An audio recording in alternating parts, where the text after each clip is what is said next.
Drama की शुरुआत होती है ली जेइन से, जो एसएच होटल का यंग सीईओ है। जेइन एक परफेक्शनिस्ट इंसान है और चाहता है कि उसके आसपास हर चीज बिल्कुल फ्लॉलेस हो। उसके शॉर्ट टेम्पर की वजह से होटल के सभी एम्प्लॉइज उससे डरते हैं। एक ऑफिस मीटिंग के दौरान अचानक एक एम्प्लॉई का फोन रिंग करने लगता है। यह सुनते ही जेइन अपना टेम्पर लूज कर देता है। वो एम्प्लॉई का फोन छीनकर जमीन पर फेंक देता है। उसकी इस रिएक्शन से मीटिंग रूम में मौजूद सभी लोग डर जाते हैं। दूसरी तरफ फीमेल लीड किम दा ह्यून की पर्सनालिटी बिल्कुल अलग दिखाई जाती है। वो काइंड और सॉफ्ट हार्टेड लड़की है जो स्कूल टीचर के रूप में काम करती है। उसे बच्चों को पढ़ाना सच में पसंद है और वो हमेशा लोगों के साथ वार्मली बिहेव करती है। एक दिन दा ह्यून अपने स्टूडेंट्स को आउटडोर एक्टिविटीज के लिए बाहर लेकर जाती है। तभी उसे पास में कुछ गिरने की आवाज सुनाई देती है। जब वो चेक करने जाती है तब उसे एक एल्डरली मैन फॉरेस्ट में अनकॉन्शियस हालत में पड़ा मिलता है। वो हाइकिंग करते समय कोलैप्स हो गया था। दा ह्यून तुरंत उसे हॉस्पिटल लेकर जाती है और उसकी मदद करने के लिए वहीं रुक जाती है। बाद में उसे पता चलता है कि उस बुजुर्ग आदमी के साथ कोई गार्डियन या फैमिली मेंबर नहीं है। उसे डर होता है कि अकेले होने की वजह से हॉस्पिटल स्टाफ शायद उसकी प्रॉपर केयर ना करे, इसलिए दा ह्यून खुद पेपर साइन करके उसकी टेम्पररी गार्डियन बन जाती है। उधर एसएच होटल में जेइन एक बार फिर गुस्से में दिखाई देता है क्योंकि एक इंपॉर्टेंट क्लाइंट पहले बुकिंग करने के बाद अचानक वीआईपी रूम रिजर्वेशन कैंसिल कर देता है। वो इस इशू को लेकर अपने स्टाफ पर फ्रस्ट्रेशन निकालता है। हालांकि उसका पर्सनालिटी कोल्ड है, लेकिन जेन बेहद टैलेंटेड भी है। वो कई फॉरेन लैंग्वेजेस बोल सकता है और इंटरनेशनल क्लाइंट्स को पर्सनली हैंडल करता है। वो उनके प्रेफरेंसेस को भी केयरफुली समझता है। यही उसकी सक्सेस की सबसे बड़ी वजह से एक है। दिन खत्म होने के बाद दा ह्यून घर लौटती है और उसकी लाइफ का एक और साइड सामने आता है। वो राइजिंग के-पॉप आइडल जूसू की फैन क्लब चलाती है। हालांकि जूसू अभी ज्यादा फेमस नहीं है, फिर भी दा ह्यून हर दिन मेहनत करके उसे सपोर्ट करती है और उसकी पॉपुलैरिटी बढ़ाने की कोशिश करती है। हॉस्पिटल से जाने से पहले एल्डरली मैन दा ह्यून को उसकी मदद के लिए थैंक यू कहता है। उसके पास ज्यादा पैसे नहीं होते, इसलिए वो ग्रेटिट्यूड के रूप में उसे सिर्फ एक एप्पल देता है क्योंकि वह उसकी काइंडनेस से बहुत प्रभावित हुआ था। अगली सुबह दा ह्यून काम पर जाने के लिए निकलती है, लेकिन उसे चीजें भूलने की आदत होती है। इस बार वो अपना फोन भूल जाती है और उसे वापस लेने के चक्कर में अपनी बस मिस कर देती है। उसी समय जे इन अपने होटल को स्ट्रिक्ट डिसिप्लिन के साथ मैनेज करता रहता है। वो चाहता है कि हर चीज ऑर्गेनाइज्ड और परफेक्ट रहे, लेकिन काम के बाहर सरप्राइजिंगली वो काफी हम्बल तरीके से बिहेव करता है और ओपनली रिच सीईओ वाला एटीट्यूड नहीं दिखाता। उसी दिन दा ह्यून ब्लाइंड डेट के लिए एसएच होटल जाती है। वहाँ पहुंचते ही वो गलती से जेन से टकरा जाती है। जेन पोलाइटली उसकी मदद करता है और उसे सही डायरेक्शन दिखाता है। उसके सिंपल बिहेवियर की वजह से दा ह्यून उसे होटल का कोई ऑर्डिनरी एम्प्लॉई समझ लेती है, ना कि होटल का सीईओ। कुछ देर बाद अटॉर्नी पार्क जेन से मिलने आता है। वो फैमिली लॉयर होने के साथ साथ जेन के ग्रैंडफादर के काफी क्लोज भी है। वो अर्जेंटली जेन को बताता है कि उसके ग्रैंडफादर ने हाल ही में अपनी विल में बदलाव किए हैं। विल की डिटेल सुनकर जेन पूरी तरह शॉक्ड हो जाता है। उसके ग्रैंडफादर ने एसएच ग्रुप के शेयर्स एक महिला किम दा ह्यून के नाम ट्रांसफर करने का फैसला किया था। साथ ही विल में यह भी लिखा था कि जो व्यक्ति दा ह्यून का हस्बैंड बनेगा वही उन शेयर्स का कंट्रोल हासिल करेगा। यह सुनकर जेन गुस्से में आ जाता है। हालांकि एसएच होटल उसने खुद बनाया था, लेकिन एसएच ग्रुप एक बहुत बड़ा बिजनेस एम्पायर था। उसे तुरंत चिंता होने लगती है कि उसका कजन तायहा कहीं पहले दा ह्यून से शादी करके कंपनी का बड़ा हिस्सा अपने कंट्रोल में ना ले ले। इसके बाद कहानी रिवील करती है कि जिस एल्डरली मैन को दा ह्यून ने बचाया था वो असल में जेइन के ग्रैंडफादर थे। दा ह्यून की काइंडनेस ने उन्हें बहुत प्रभावित किया था। बाद में जे इन और अटॉर्नी पार्क दा ह्यून से मिलने उसके स्कूल जाते हैं। वे उससे पूछते हैं कि क्या वो ली ग्विचुअल नाम के किसी आदमी को जानती है। दा ह्यून मासूमियत से जवाब देती है कि उस नाम का कोई स्टूडेंट कभी उसकी क्लास में नहीं पढ़ा। उसे सच में समझ नहीं आता कि वे क्या बात कर रहे हैं। तब अटॉर्नी पार्क उसे बताते हैं कि एसएच ग्रुप के शेयर्स उसके नाम ट्रांसफर किए गए हैं, लेकिन उन पर विश्वास करने के बजाय दा ह्यून सस्पिशियस हो जाती है क्योंकि वे लोग पहले भी उसे कॉल कर चुके थे। इसलिए उसे लगता है कि ये दोनों स्कैमर्स हैं जो उसे ट्रैप करना चाहते हैं। अटॉर्नी पार्क कामली सिचुएशन समझाने की कोशिश करता है, लेकिन जे इन पेशेंस लूज कर देता है। उसे लगता है कि दा ह्यून जानबूझकर उसके ग्रैंडफादर के करीब गई थी और अब इनोसेंट बनने का नाटक कर रही है। वो गुस्से में उस पर अपने ग्रैंडफादर को मैनिपुलेट करने का आरोप लगाता है। यह सुनते ही दा ह्यून अपसेट हो जाती है और उसे चुप रहने के लिए कहती है, वरना वो तुरंत वहाँ से चली जाएगी। पहली बार कोई इंसान जाइन को इस तरह ओपनली जवाब देता है और उसके पास इसे टॉलरेट करने के अलावा कोई ऑप्शन नहीं होता। धीरे धीरे उनकी कन्वर्सेशन आर्गुमेंट में बदल जाती है। जेइन उसी तरह उस पर प्रेशर डालने की कोशिश करता है जैसे वो अपने एम्प्लॉइज को कंट्रोल करता है, लेकिन दा ह्यून पर उसका कोई असर नहीं पड़ता क्योंकि उसे कंपनी या शेयर्स में सच में कोई इंटरेस्ट नहीं था। अटॉर्नी पार्क दोनों को शांत कराने की कोशिश करता रहता है। तभी दा ह्यून को एक और शॉकिंग ट्रूथ पता चलता है। जेइन के ग्रैंडफादर चाहते हैं कि वह उनके ग्रैंडसन से शादी करे। यह सुनकर वो हैरान रह जाती है। जिस आदमी को वो कुछ मिनट भी टॉलरेट नहीं कर सकती, उसी के साथ उसकी शादी की बात हो रही थी। जेइन सार्कास्टिकली उससे कहता है कि अगर उसे कंपनी या उससे कोई इंटरेस्ट नहीं था तो उसे उसके ग्रैंडफादर के करीब नहीं जाना चाहिए था। यह सुनकर इंसल्टेड महसूस करते हुए दा ह्यून दोनों को स्कूल से बाहर निकाल देती है। पहले से फ्रस्ट्रेटेड जेइन बाद में अपने कजिन तायहा से मिलता है जो एसएच ग्रुप के शॉपिंग मॉल्स मैनेज करता है और जेइन को अपना राइवल मानता है। दोनों के बीच का एटमॉस्फेयर तुरंत टेंस हो जाता है और फिर वे अलग अलग चले जाते हैं। अपने ग्रैंडफादर के डिसीजन से परेशान होकर जेइन दा ह्यून के बैकग्राउंड की इन्वेस्टिगेशन करता है। उसे पता चलता है कि वह सिर्फ एक ऑर्डिनरी और काइंड टीचर है जो साथ में जूसू की फैन क्लब भी मैनेज करती है। अब भी गुस्से में जेइन अपने ग्रैंडफादर को कॉल करने की कोशिश करता है, लेकिन ओल्ड मैन उसे इग्नोर कर देते हैं, इसलिए वह पर्सनली उनसे मिलने जाता है। घर पर ग्रैंडफादर दा ह्यून की प्रोफाइल अपनी लेट वाइफ की फोटोग्राफ के सामने रखते हैं और कहते हैं कि दा ह्यून उन्हें उनकी वाइफ की याद दिलाती है। उन्हें लगता है कि जैसे उनकी पत्नी ने कभी उन्हें बदला था, वैसे ही दा ह्यून भी जेइन की पर्सनालिटी को पॉजिटिवली चेंज कर सकती है। कुछ देर बाद जेइन वहाँ पहुँचता है। हमेशा की तरह ग्रैंडफादर और ग्रैंडसन सीधे एक दूसरे से बात करने के बजाय ग्रैंडमदर की फोटो की तरफ देखकर इनडायरेक्टली आर्ग्यूमेंट करते हैं। जेइन पूछता है कि वह ऐसी लड़की से शादी कैसे कर सकता है जिसे वो मुश्किल से जानता है, लेकिन उसके ग्रैंडफादर जवाब देते हैं कि जिन महिलाओं को जेइन पहले पहले डेट कर चुका है वे सभी उसी की तरह कोल्ड और अनप्लेजेंट थी, जिसने उसकी पर्सनालिटी को और खराब किया। उनके अनुसार जेन को अपनी जिंदगी में जेन्युइनली काइंड इंसान की जरूरत है। आखिरकार जेन इस बात पर अग्री करता है कि वह दाह्युन को 3 महीने तक डेट करेगा।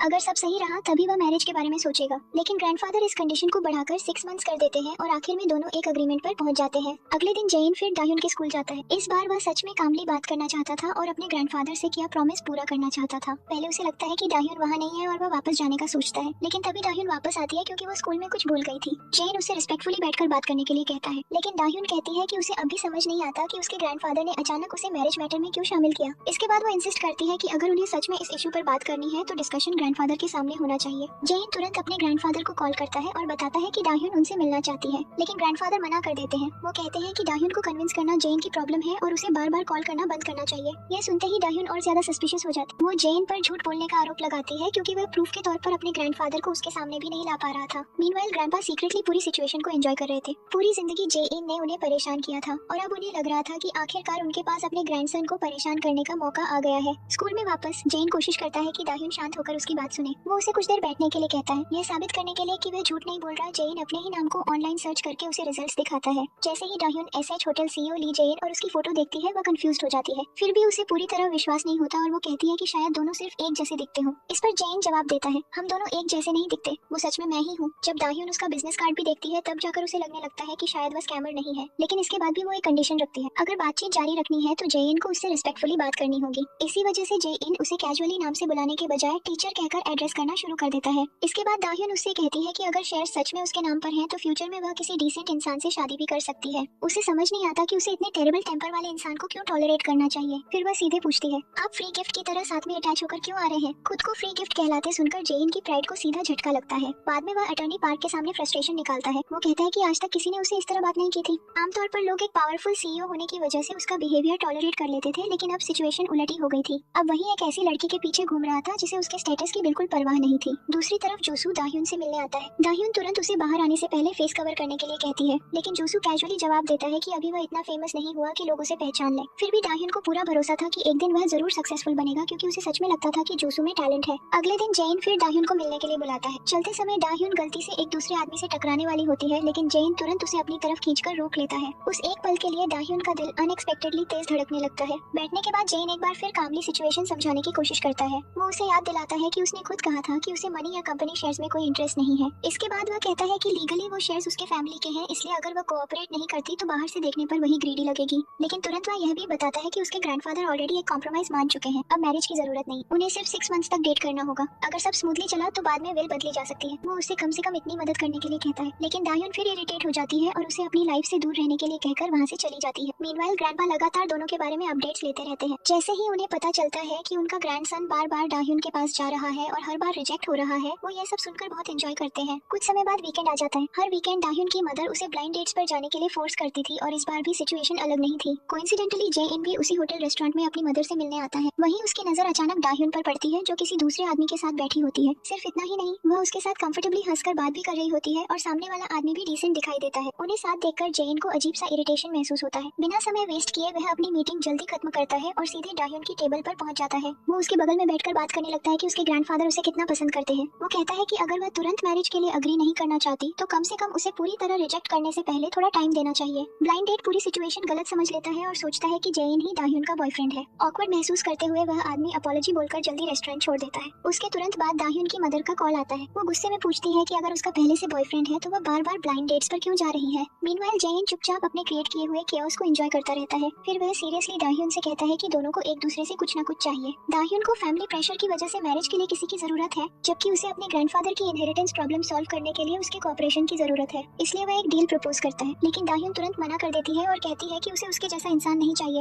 एक बार फिर जेन की ईगो हर्ट होती है, क्योंकि उसे अच्छी तरह पता था कि वह कितना अट्रैक्टिव और सक्सेसफुल है। फिर भी वह उसे रोककर समझाता है कि अगर वह मैरिज नहीं चाहती तो कम से कम 6 मंथ्स तक फेक डेटिंग का नाटक कर सकती है। बदले में वह उसकी हर कंडीशन मानने को तैयार है। दाह्युन की पहली कंडीशन बहुत सिंपल होती है, जेन हमेशा उससे रिस्पेक्टफुली बात करेगा। इसके बाद वह अपने स्कूल की प्रॉब्लम्स गिनाना शुरू करती है। स्कूल में प्रॉपर फैसिलिटीज नहीं थी, स्कूल बस नहीं थी, लैब्स आउटडेटेड थे और डांस क्लासरूम में अच्छे मिरर्स और इक्विपमेंट की भी जरूरत थी। जेन जैसे इंसान के लिए ये सब अरेंज करना बहुत आसान था। इसके बाद दाह्युन एक और इम्पोर्टेंट रिक्वेस्ट रखती है। वो बताती है कि उसका दोस्त जूसू एक टेरेबल एंटरटेनमेंट कॉन्ट्रैक्ट में फंसा हुआ है। अगर वह कॉन्ट्रैक्ट तोड़ता है तो उसे बहुत बड़ी पेनल्टी फी देनी पड़ेगी। फाइनेंशियल स्ट्रगल की वजह से वे प्रॉपर लॉयर तक अफोर्ड नहीं कर सकते, इसलिए वह पूछती है कि क्या अटॉर्नी पार्क इस केस में हेल्प कर सकते हैं। हालांकि दाह्यून की कंडीशंस काफी बड़ी थी, लेकिन उनमें से कोई भी चीज जेन के लिए मुश्किल नहीं थी। आखिरकार दोनों officially 6 month dating contract sign करने के लिए अग्री कर जाते हैं। उसके तुरंत बाद जब दाह्यून वहाँ से जा रही होती है, तभी पास से एक कार अचानक उनकी तरफ आती दिखाई देती है। जेन तुरंत उसे अपनी तरफ खींचकर प्रोटेक्ट करता है। इस बार दाह्यून उसे सिंसियरली थैंक यू कहती है। बाद में जेन अटॉर्नी पार्क को एग्रीमेंट के बारे में बताता है।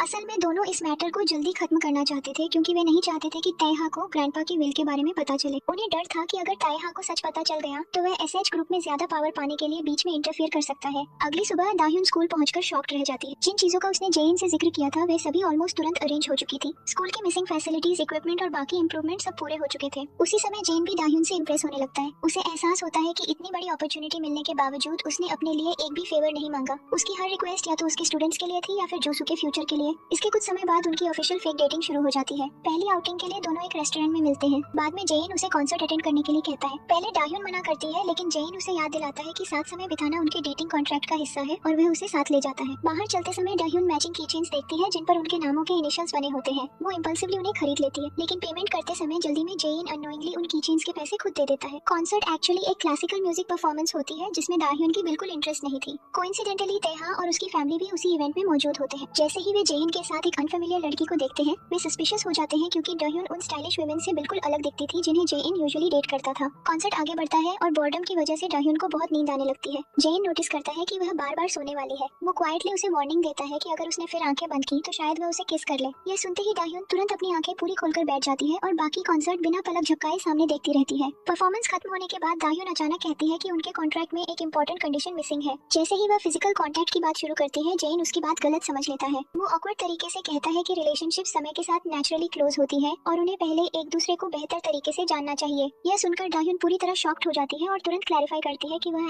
एक्चुअली कॉन्ट्रैक्ट में यह कंडीशन चाहती है कि दोनों कभी फिजिकल कॉन्टैक्ट नहीं करेंगे, लेकिन जेन मना कर देता है। वो कहता है कि अगर वे डेटिंग का नाटक कर रहे हैं तो वह अभी ऐसी प्रॉमिस नहीं कर सकता। साथ ही वह उसे याद दिलाता है कि कॉन्ट्रैक्ट बदलना अग्रीमेंट ब्रीच माना जाएगा। फिर वह कोल्ड तरीके से जोड़ता है कि अगर कॉन्ट्रैक्ट टूट गया तो शायद जोसू की लीगल प्रॉब्लम कभी सॉल्व नहीं होगी। ठीक उसी समय दाह्यून की मदर का फिर कॉल आता है। वो बताती है कि अगले वीकेंड के लिए उन्होंने एक और ब्लाइंड डेट ऑलरेडी अरेंज कर दी है। उसी समय जेन अचानक दाह्यून के हाथ से फोन छीन लेता है और खुद उसकी मदर से बात करने लगता है। वो खुद को दाह्यून का बॉयफ्रेंड इंट्रोड्यूस करता है और पोलाइटली उनसे कहता है कि अब उन्हें अपनी डॉटर को बार-बार ब्लाइंड डेट्स पर भेजने की जरूरत नहीं है। वो यह भी कहता है कि अगर फैमिली चाहे तो वह पर्सनली उनसे मिलने के लिए तैयार है। बातचीत के दौरान उसे गलती से पता चलता है कि घर में दाह्यून का निकनेम दादा है। सरप्राइजिंगली जेन को यह निकनेम बहुत एडोरेबल लगता है। उस मोमेंट के बाद से वह भी उसे अफेक्शनेटली दादा बुलाने लगता है, लेकिन दाह्यून उसके इस कैजुअल और ओवरली कंफर्टेबल बिहेवियर से बहुत अनकंफर्टेबल हो जाती है। बाद में जब जेन उसे घर छोड़ने जा रहा होता है, तब उसे अचानक उन मैचिंग कीचेन्स की याद आती है जो उन्होंने पहले खरीदे थे। ध्यान से देखने पर उसे पता चलता है कि वे एक्चुअली कपल कीचेन्स थे। तब वह कहता है कि अगर वे डेटिंग का प्रिटेंड कर रहे हैं तो कम से कम बिलीवेबल कपल की तरह दिखना चाहिए। इसलिए वह अपने नाम वाला कीचेन दाह्यून को दे देता है और उसके नाम वाला खुद रख लेता है। गुड बाय कहने के बाद दोनों अलग हो जाते हैं, लेकिन दाह्यून की फॉरगेटफुल हैबिट की वजह से उसकी हाउस कीज गलती से जेन की कार में रह जाती हैं। जब जेन ये नोटिस करता है तो वह कीज वापस देने के लिए लौट आता है। उसे वापस देखकर दाह्यून थोड़ी खुश होती है, लेकिन जेन तुरंत उसे टीज करना शुरू कर देता है। वो जोकिंगली कहता है कि लड़कियां अक्सर यही पुराना ट्रिक इस्तेमाल करती हैं जब वे किसी आदमी को दोबारा बुलाना चाहती हैं। उसके मुताबिक गर्ल्स जानबूझकर किसी आदमी की कार में अपनी चीजें छोड़ देती हैं ताकि उसके पास वापस आने का एक्सक्यूज हो और शायद उसे ऊपर नूडल्स खाने के लिए इनवाइट भी किया जा सके। फिर वो स्मगली कहता है कि दाह्यून उसे सेड्यूस करने की कोशिश कर रही है। जब दाह्यून उससे कीचेन वापस छीनने की कोशिश करती है, तब वह अनजाने में जेन के बहुत करीब आ जाती है और उसी पल जेन अचानक उसे किस कर देता है। दाह्यून पूरी तरह शॉक में फ्रीज हो जाती है। मीनवाइल जेन कैजुअली बिहेव करता है जैसे यह कोई बड़ी बात ही ना हो। वो जोकिंगली कहता है कि इतनी मेहनत करने के बाद उसे बदले में सिर्फ इतना ही मिले। फिर वह यह भी जोड़ता है कि अगर दाह्यून सोच रही है कि सिर्फ एक डेट के बाद वह तुरंत उसके अपार्टमेंट ऊपर चला जाएगा तो वह गलत है, क्योंकि उसे ऐसी अपब्रिंगिंग नहीं मिली। उसकी नॉनसेंस बातें सुनकर दाह्यून गुस्से में उसका पैर जोर से कुचल देती है, अपनी कीज छीनती है और तुरंत वहाँ से चली जाती है।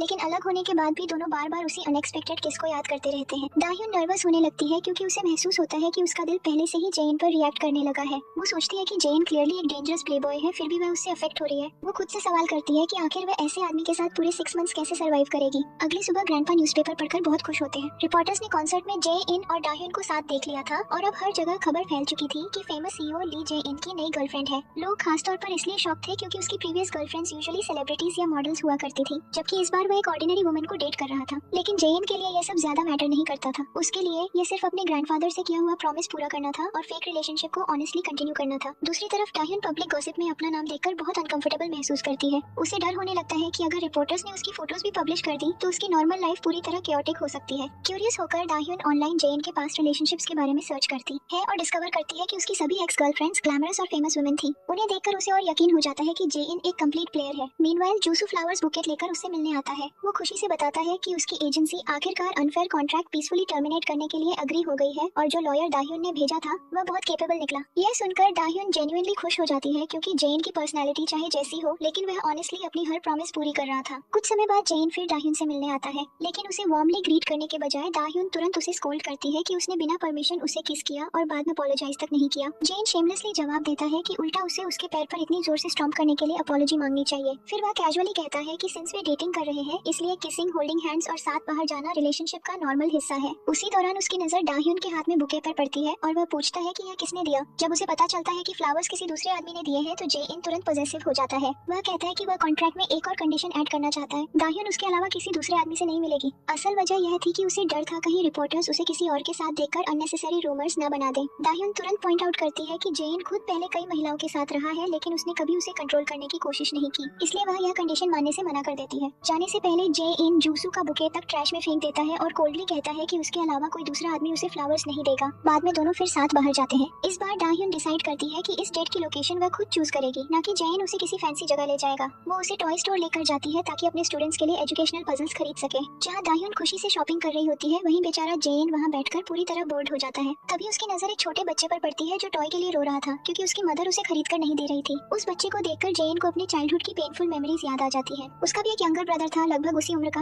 लेकिन बहुत पहले उसकी डेथ हो गई थी। उस ट्रेजेडी के बाद उसकी बायोलॉजिकल मदर इमोशनली डिस्टेंट और हार्ट ब्रोकन हो गई थी। इमोशनल होकर जेइन क्वाइटली वही टॉय खरीदता है और उस बच्चे को दे देता है। मीनवाइल ड्रामा जेइन की कॉम्प्लिकेटेड फैमिली के बारे में और डिटेल्स रिवील करता है। जो वुमन पहले उससे मिली थी वह उसकी बायोलॉजिकल मदर नहीं बल्कि स्टेप मदर थी। उसी समय टेहा की मदर जो जेइन की आंट थी भी ग्रैंडपा के साथ मौजूद होती है। जल्द ही दोनों महिलाओं के बीच हीटेड आर्गुमेंट शुरू हो जाता है। आंट बिटरली कहती है कि जेइन उसके अपने भाई का बेटा है और स्टेप मदर का उससे ब्लड रिलेशन तक नहीं है, इसलिए उसे ओवर प्रोटेक्टिव बिहेव करना बंद करना चाहिए। उनकी लड़ाई से इरिटेटेड होकर ग्रैंडपा दोनों को वहाँ से भेज देते हैं। उधर टॉय स्टोर में जेइन दाह्युन की खरीदी हुई पजल्स में से एक सॉल्व करने में उसकी मदद करता है। सिर्फ कुछ ही मिनट्स में वह उसे परफेक्टली असेंबल कर देता है जिससे उसकी इंटेलिजेंस एक बार फिर साबित हो जाती है। बाद में घर लौटते समय बारिश देखकर उसे एक और पेनफुल मेमोरी याद आती है। उसे याद आता है कि कई साल पहले जब वह अपनी बायोलॉजिकल मदर से मिलने गया था तब तक वह रिमैरिड होकर नई फैमिली शुरू कर चुकी थी, लगभग ऐसे जैसे उसने जेइन को पीछे छोड़ दिया हो। खुद को डिस्ट्रैक्ट करने के लिए जेइन दाह्युन के साथ एक अम्ब्रेला के नीचे चलता है और रोमांटिक तरीके से कहता है कि डेटिंग कपल्स को सिर्फ एक अम्ब्रेला की जरूरत होती है।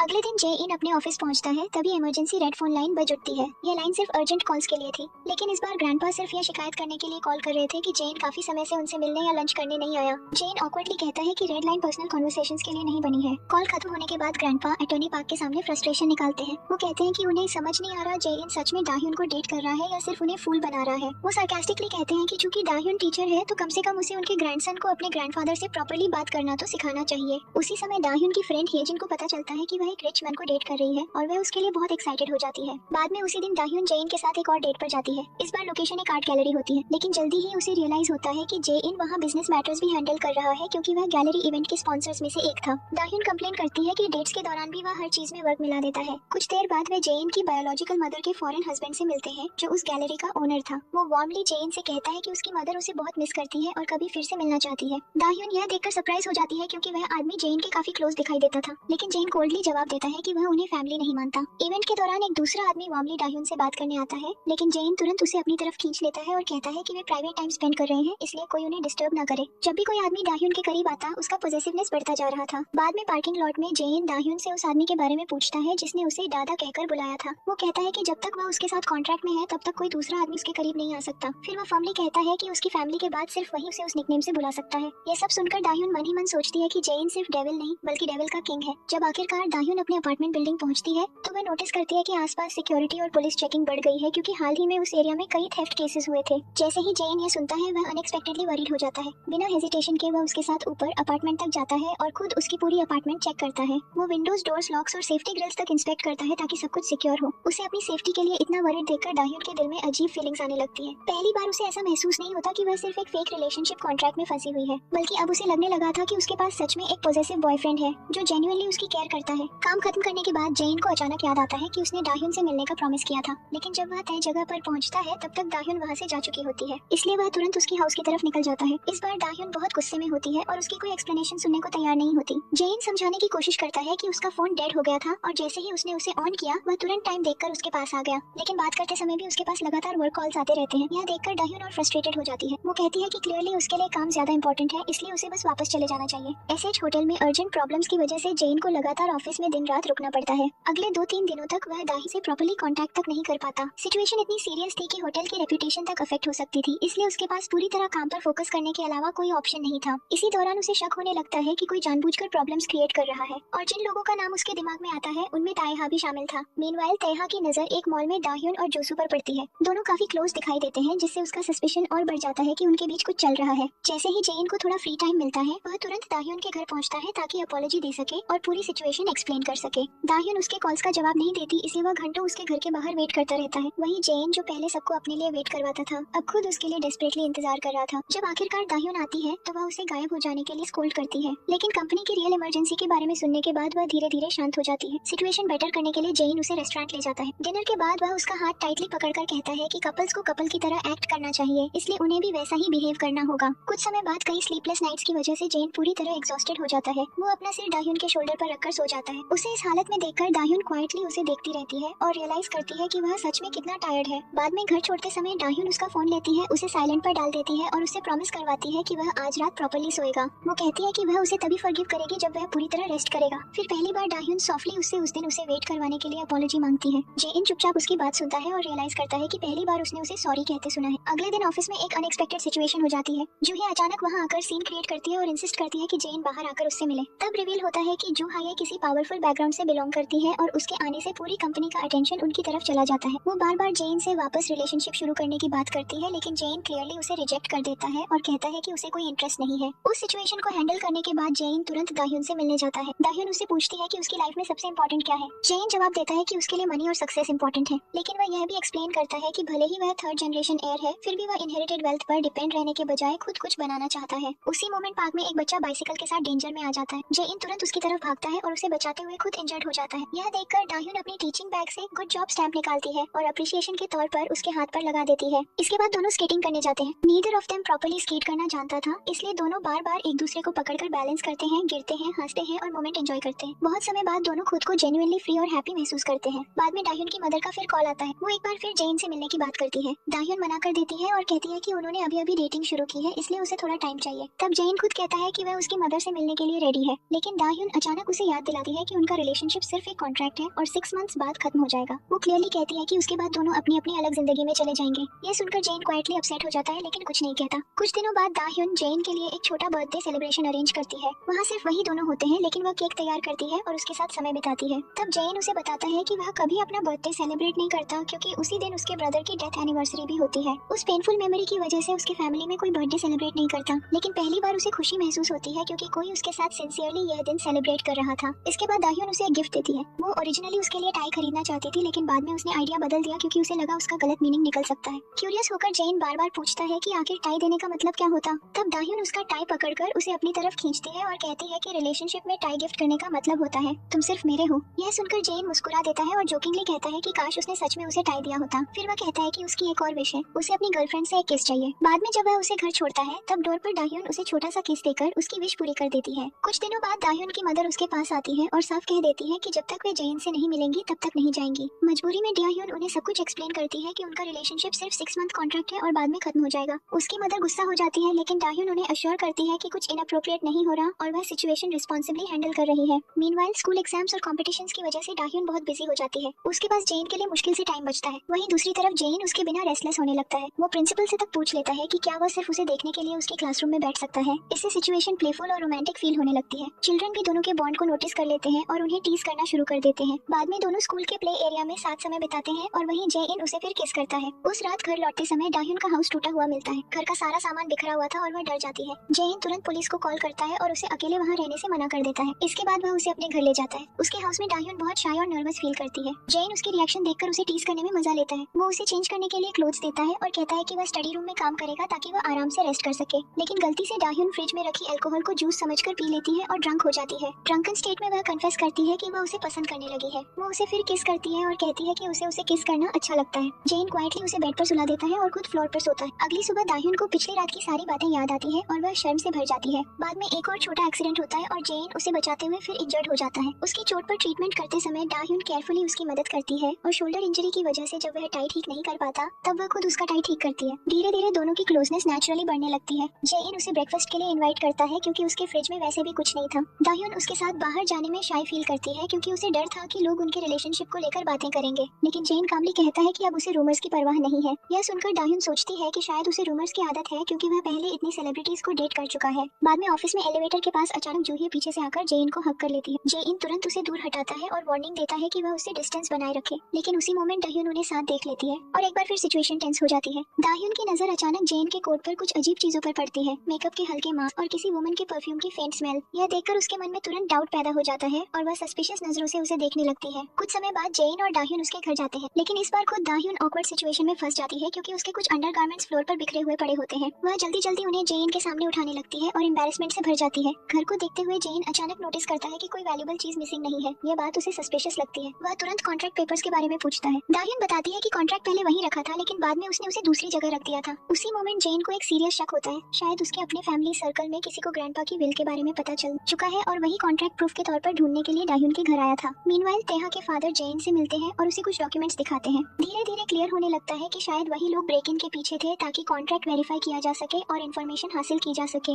इसके बाद वह अपने बेटे ताइहा से कहता है कि दाह्युन बहुत इंपॉर्टेंट है क्योंकि उसका सीधा कनेक्शन एसएच ग्रुप इनहेरिटेंस से है। वह यह भी सजेस्ट करता है कि जेन सिर्फ शेयर्स की वजह से उसे डेट कर रहा है। साथ ही वह इनडायरेक्टली तेहा को इनकरेज करता है कि अगर कभी दाह्युन जेन से दूर हो जाए तो वह भी उसके करीब जा सकता है और इससे उसे फायदा मिल सकता है। उस रात जेन दाह्युन को एक बार में लेकर जाता है, लेकिन वहाँ जूहे भी पहुंच जाती है। जेन के साथ दाह्युन को देखकर जूहे जेलसी से भर जाती है। प्राइवेट में जाकर जूहे दाह्युन को इंसल्ट करने की कोशिश करती है। वो उसे याद दिलाती है कि वह सिर्फ एक ऑर्डिनरी स्कूल टीचर है, जबकि जूहे पावरफुल फैमिली बैकग्राउंड से आती है। वो कॉन्फिडेंटली यह भी कहती है कि जेन कभी किसी लड़की को 6 मंथ से ज्यादा डेट नहीं करता और कॉन्ट्रैक्ट खत्म होते ही दाह्युन को भी छोड़ देगा। जूहे की बातें दाह्युन को डीपली हर्ट करती है। वह सीधे जेन से जाकर वही बातें रिपीट करती है। साथ ही उसके कोट पर लगे मेकअप स्टेन्स और परफ्यूम की स्मेल का भी सवाल उठाती है, लेकिन जेन उसकी जेलसी और रिएक्शन सीक्रेटली एंजॉय कर रहा होता है। इसके बाद जेन कुछ दिनों तक दाह्युन को घर वापस नहीं जाने देता। वो इंसिस्ट करता है कि उसके अपार्टमेंट की सिक्योरिटी और रेनोवेशंस प्रॉपर्ली होने तक उसे उसके साथ ही रहना चाहिए। असल में वह सिर्फ उसकी सेफ्टी को लेकर वरीड था, लेकिन जूहे को उसके इतना क्लोज देखने के बाद दाह्युन पहले से ही गुस्से में थी। वो जेन पर कंट्रोलिंग होने का आरोप लगाती है, जबकि दूसरी वुमेन फ्रीली उसे हक करती रहती। उसके गुस्से के बीच जेन अचानक उसे अपनी तरफ खींचकर किस कर देता है और कहता है कि जेलसी में वो बहुत क्यूट लगती है, फिर कैजुअली वहाँ से चला जाता है। कुछ दिनों बाद जेन पूरी तरह दाह्युन का अपार्टमेंट अपग्रेड करवा देता है। अब वह पहले से ज्यादा मॉडर्न और सिक्योर बन चुका था। दाह्युन को बाद में पता चलता है कि लैंडलॉर्ड इंप्रूवमेंट्स करने को तैयार नहीं था, इसलिए जेन ने सीक्रेटली पूरा प्लेस ही खरीद लिया। हालांकि जेन प्रिटेंड करता है कि यह सिर्फ एक इन्वेस्टमेंट था, लेकिन सच में वह उसे एक सेफ होम देना चाहता था। धीरे धीरे दोनों को एक दूसरे की आदत पड़ने लगती है और अलग रहने पर दोनों एक दूसरे को मिस करने लगते हैं। मीनवाइल तेहा की मदर दाह्युन से मिलती है। शुरुआत में वह पोलाइटली बिहेव करती है, लेकिन जल्दी ही उसे इंसल्ट करना शुरू कर देती है। वो कहती है कि दाह्युन उनकी फैमिली का हिस्सा बनने लायक नहीं है और एक दिन जेन उसे छोड़ देगा जब उसका इंटरेस्ट खत्म हो जाएगा। दाह्युन इन बातों से हर्ट होती है, लेकिन जेन को कुछ नहीं बताती। उधर जूहे भी अलग अलग सिचुएशंस में लगातार दाह्युन को प्रोवोक करती रहती है। एक बार शॉपिंग के दौरान वह उसका मजाक उड़ाती है कि वह प्रॉपर शूज तक अफोर्ड नहीं कर सकती और जेन के साथ बिल्कुल सूट नहीं करती। मीनवाइल जेन बार बार दाह्युन को तेहा से दूर रहने की वार्निंग देता है क्योंकि उसे फैमिली राइवलरी की वजह से तेहा पर ट्रस्ट नहीं था, लेकिन तेहा इनडायरेक्टली जूसू के थ्रू दाह्युन के करीब आने की कोशिश करता है क्योंकि उसे पता था कि वह उसके फैन क्लब की प्रेसिडेंट है। कुछ समय बाद अचानक शॉकिंग न्यूज हर जगह फैल जाती है। जेन और जूहे ऑफिशियली एंगेज्ड हो चुके हैं। यह खबर न्यूज़पेपर्स और ऑनलाइन प्लेटफॉर्म्स दोनों जगह फैल जाती है। यह देखकर दाह्युन पूरी तरह टूट जाती है। उसे लगने लगता है कि शायद ये फैमिलीज द्वारा अरेंज्ड बिजनेस एंगेजमेंट है और एसएच ग्रुप के प्रेशर की वजह से जेन कभी भी उसे छोड़ सकता है। जब जेन खुद यह न्यूज देखता है तो वह शॉक हो जाता है और तुरंत समझ जाता है कि ये फेक है। वो लगातार दाह्युन को कॉल करता है, लेकिन वह उसकी बात मानने को तैयार नहीं होती। गुस्से में जेन जूहे को वार्निंग देता है कि वह रूमर्स फैलाना बंद करे और उससे दूर रहे। इसके बाद वह तुरंत दाह्युन के पास जाता है और उसे सच बताता है कि एंगेजमेंट न्यूज पूरी तरह फॉल्स है। वह एक्सप्लेन करता है कि जूहे के साथ उसके पुराने एंगेजमेंट टॉक्स बहुत पहले खत्म हो चुके हैं और उसके मन में उसके लिए कोई फीलिंग्स नहीं है। फिर वह दाह्युन को हक करके रियश्योर करता है कि उनके 6 मंथ कॉन्ट्रैक्ट के दौरान उसके लिए सिर्फ वही इंपॉर्टेंट है और वह किसी दूसरी लड़की की तरफ देखेगा तक नहीं। बाद में तेहा की फिर दाह्युन से मुलाकात होती है, जबकि पास में जोसू परफॉर्मेंस कर रहा होता है। वो उसे घर तक राइड भी देता है, जिससे उसकी और जेन की डायरेक्ट कन्फ्रंटेशन हो जाती है। तब दाह्युन शॉक हो जाती है जब उसे पता चलता है कि तेहा एक्चुअली जेन का कजिन है और जेन पहले ही उससे दूर रहने के लिए कह चुका था। इस वजह से दोनों के बीच मिसअंडरस्टैंडिंग पैदा हो जाती है और छोटी सी आर्गुमेंट हो जाती है। लेकिन कुछ समय बाद जेन को अपनी गलती रियलाइज होती है। वह बलून्स लेकर वापस आता है और सिंसियरली अपॉलॉजी मांगता है। आखिरकार दाह्युन उसे फॉरगिव कर देती है और दोनों फिर से रिकंसाइल कर लेते हैं। इसके बाद दोनों साथ क्वालिटी टाइम स्पेंड करते हैं और आइसक्रीम खाने तक बाहर जाते हैं। मीनवाइल जूही इंटरफेयर करना बंद नहीं करती। वह दाह्युन से मिलती है और उसे पैसे ऑफर करती है ताकि वह जेन को छोड़ दे और कॉन्ट्रैक्ट खत्म कर दे। जूही को लगता था कि दाह्युन सिर्फ अग्रीमेंट की वजह से उसके साथ है, लेकिन दाह्युन डीपली इंसल्टेड फील करती है और फर्मली मना कर देती है। वह कहती है कि कॉन्ट्रैक्ट खत्म होने तक वह जेन को नहीं छोड़ेगी। कुछ समय बाद ग्रैंडपा की तरफ से एक ग्रैंड फैमिली इवेंट ऑर्गेनाइज किया जाता है, लेकिन वहाँ मौजूद वेल्थी और पावरफुल गेस्ट के बीच दाह्युन खुद को पूरी तरह आउट ऑफ प्लेस महसूस करती है। करती है। जूही एक बार फिर उसे इंसल्ट करती है और तेहा की स्टेप मदर भी कहती है कि वह उनके वर्ल्ड का हिस्सा बनने लायक नहीं है। इन सब बातों से डाह्यून इमोशनली हर्ट हो जाती है। उधर ग्रैंडपा हेल्थ इश्यूज की वजह से इवेंट अटेंड नहीं कर पाते, इसलिए जेन भी उनके पास रहने के लिए इवेंट छोड़ देता है। खुद को और ज्यादा आइसोलेटेड महसूस करते हुए डाह्यून पार्टी छोड़ देती है और अकेले ड्रिंक करने लगती है ताकि अपनी सैडनेस भूल सके। वह सोचने लगती है कि शायद वह सच में जेन के लायक नहीं है। बाद में जेन उसे ढूंढ लेता है और घर लेकर जाता है। उसे ड्रंक और वल्नरेबल हालत में देखकर आखिरकार जेन अपने रियल फीलिंग्स कन्फेस कर देता है। वह कहता है कि चाहे सब लोग उसे उसकी दुनिया में मिसफिट कहे, फिर भी वह उससे प्यार करता है और हर हाल में उसके साथ रहना चाहता है। अगले दिन स्कूल के काम की वजह से डाह्यून को देर हो जाती है। जेन उसे लगातार कॉल करता है लेकिन वह जवाब नहीं देती। दोनों को बिना पता चले जूही ने उसका किडनैपिंग करवा लिया था। वह ताइहा से कांटेक्ट करती है और कहती है कि अगर उसे जेन मिल जाए तो बदले में वह पूरा एसएच ग्रुप उसे देने को तैयार है। उसके मुताबिक उसे सिर्फ जेन चाहिए, बाकी सब कुछ तेहा रख सकता है। ताइहा तुरंत लोकेशन पर पहुंचता है और होटल रूम में डाह्यून को अनकॉन्शियस हालत में पाता है। उसे तुरंत समझ आ जाता है कि सिचुएशन सीरियस है। वह तुरंत जेन को कॉल करता है और एड्रेस भेज देता है। गुस्से में भरा जेन वहां पहुंचते ही तेहा को पंच मार देता है क्योंकि उसे लगता है कि किडनैपिंग के पीछे वही है। लेकिन तेहा तुरंत क्लियर करता है कि उसने एक्चुअली डाह्यून को बचाया है और इस सबके पीछे जू हाये है। इसके बाद तेहा कामली पूरी सच्चाई जेन को बताता है। वो कहता है कि उसके मरे जेन के लिए कोई बैड इंटेंशंस नहीं है। असल में वह हमेशा उसे अपने बड़े भाई की तरह मानता आया है। वो यह भी एडमिट करता है कि अगर जेन, उसकी फैमिली या एसएच ग्रुप के साथ कुछ गलत हुआ है तो उसके पीछे उसका फादर है, वह खुद नहीं। तेहा साफ कहता है कि वह अपने फादर के एक्शंस को सपोर्ट नहीं करता। इसके बाद वह एक और इम्पोर्टेंट ट्रूथ रिवील करता है। वो बताता है कि प्रॉपर्टी डिस्प्यूट एक्चुअली उसके मैटरनल ग्रैंडफादर की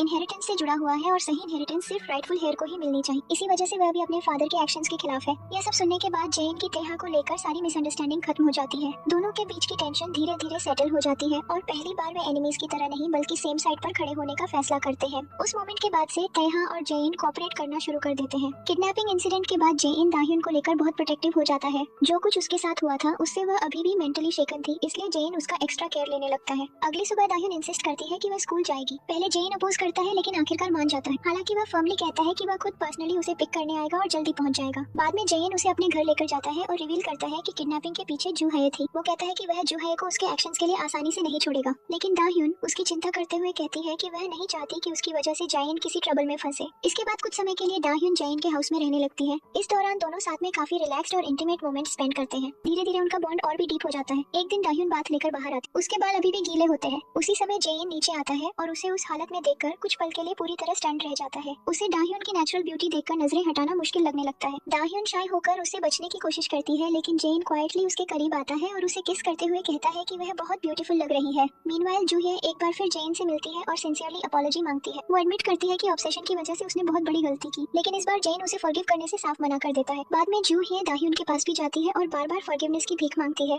हालांकि दाह्यून तुरंत उसे फॉरगिव नहीं करती, लेकिन वह लीगल एक्शन लेने से मना कर देती है। वो सिर्फ इतना कहती है कि अब सब सेफ है, इसलिए वह इस मैटर को पीसफुली खत्म करना चाहती है। कुछ दिनों बाद जेन की स्टेप मदर फिर दाह्यून के स्कूल आती है। एक बार फिर वह उसे समझाने की कोशिश करती है कि वह उनकी फैमिली में बिलोंग नहीं करती। वो कहती है कि उनकी फैमिली की डॉटर्स इन लॉ हमेशा पावरफुल बैकग्राउंड से आती हैं और जेन के साथ उसका रिलेशनशिप ज्यादा समय तक नहीं टिकेगा। दाह्यून चुपचाप उसकी बातें सुनती रहती है, लेकिन जेन को इसके बारे में कुछ नहीं बताती। उसके बजाय वह डिसाइड करती है कि कॉन्ट्रैक्ट खत्म होने से पहले जो थोड़ा समय बचा है उसे अच्छे मेमोरीज की तरह एंजॉय करेगी। आखिरकार कॉन्ट्रैक्ट का फाइनल डे आ जाता है। उस दिन जेन और दाह्यून दोनों अच्छे से तैयार होकर पूरा दिन बीच पर साथ बिताते हैं। वे बातें करते हैं, साथ चलते हैं और अपने आखिरी मोमेंट्स को क्वाइटली एंजॉय करते हैं। तभी जेन उससे पूछता है कि कॉन्ट्रैक्ट खत्म होने के बाद वह किस तरह के आदमी से शादी करना चाहेगी। दाह्यून जवाब देती है कि उसे कोई अच्छा और काइंड इंसान चाहिए। उसी मोमेंट जेन उसे एक नेकलेस देता है और खुद उसके गले में पहनाता है। वो कहता है कि ओरिजिनली वह उसे रिंग देना चाहता था, लेकिन उनकी रिलेशनशिप की तरह सब कुछ अलग बन गया। धीरे धीरे शाम हो जाती है और ऑफिशियली उनका कॉन्ट्रैक्ट खत्म हो जाता है। जेन दाह्यून को उसके घर छोड़ने आता है। जाने से पहले दाह्यून सीधे उससे पूछती है कि क्या वह कभी सच में उससे प्यार करने लगा था। अपनी इमोशंस को रोकते हुए जेन एडमिट करता है कि उसने खुद को रोकने की बहुत कोशिश की, लेकिन वह ऐसा नहीं कर पाया। इसके बाद वह उसे टाइटली हग करता है और दोनों गुड बाय कह देते हैं। कुछ समय बाद जेन को पता चलता है कि उसके ग्रैंडफादर की हेल्थ अचानक बहुत खराब हो गई है और वह कोमा में चले गए हैं। उसी समय एसएच ग्रुप के अंदर भी बड़ा केओस शुरू हो जाता है। मजबूरी में जेन को ऑफिशियली कंपनी में डायरेक्टर के रूप में कदम रखना पड़ता है। ताइहा के सपोर्ट के साथ वह धीरे धीरे कंट्रोल संभालना शुरू करता है और आखिरकार ताइहा के फादर को पावर से हटा दिया जाता है। लेकिन जैसे जैसे जेन बिजनेस रिस्पॉन्सिबिलिटीज में पूरी तरह इन्वॉल्व होता जाता है, उसकी लाइफ हेवी और स्ट्रेसफुल बनती जाती है। फिर भी हर समय उसे दाह्यून की याद आती रहती है। दूसरी तरफ दाह्यून भी अलग रहने के बावजूद लगातार उसके बारे में सोचती रहती है। आखिरकार सारी मिसअंडरस्टैंडिंग्स पूरी तरह क्लियर हो जाती है।